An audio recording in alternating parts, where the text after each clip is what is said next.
আগে যাওয়ার দরকার নাই। ওই বেটা সৌদি আরবের ভিতরে কাঠ মিস্ত্রি কাম করস, তোর হাজির হয়েছে 110 টাকা 120 টাকা, মাসের মধ্যে 10 দিন কি 12 দিন ডিউটি করস। তুই যারে নাপিত নাপিত করে গালি গালাজ করতেছ, তুই তো তার লেভেলে যাইতে পারবি না। এই যে নাপিত তুই যাদেরকে বলছস, দেখ আমি আজকে শিফট করছি 35 রিয়াল দিয়ে অন লাগছে তারে আমার, তো 1 ঘন্টা লাগবে আমার শিফটটা করতে গিয়ে সেরা ফেশিয়াল করতে গিয়ে সেরা, তাহলে তুই তার লেভেলে আসতে পারবি? একটা নাপিত করলে যদি গালি হয় তাহলে তোরা এই কাম করস কে লেগা? তোরা এই নিচু জাতির কাম করস কে লেগা? বাংলাদেশের মধ্যে সবচেয়ে নিচু জাতির লোক হইলো এইগুলা নাপিত, বাইদ্যা আর মুসি। তখন যদি গায়ে লাগে এই কাম করস কে লেগা? তোরা এক্সাম্পল বুঝা একটা। বাংলাদেশে অ্যাভেলেবেল কাজ করে যে জোগালি কাম, রাজমিস্ত্রির কাম।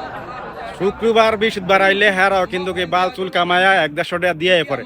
হ্যাঁ যদি জিগা যে তোরা নাপিতের কাম শিখবি নি, হেরা কবে আলার গা হালাই জানি আমার মানছে বাল হালায় না কামলা করবে লাগে না ভিতর কাম গেতা দরকার বদলি দিয়ে খামু, মাটি কাটটা খামু, তারপর তো না ভিতর কাম শিখতো না। তোরা চল্লি ছোট যাও, তার ছোট লোকের বাচ্চারা দেখা এইসব কাম শিখোস, আবার কইলে গায়ে লাগে। আলার গন্ডার চামড়ার মধ্যে আবার গায়ে লাগে। না ভিতরে না কি কইব? আমি কাঠমিস্ত্রি কাম করি, আমি যতই কামাই আমার ডামার লেভেলে আছে। আমারে মানছে কইতা তো না এই যে নাপিতে যা এই নাপিতের রাজধানী।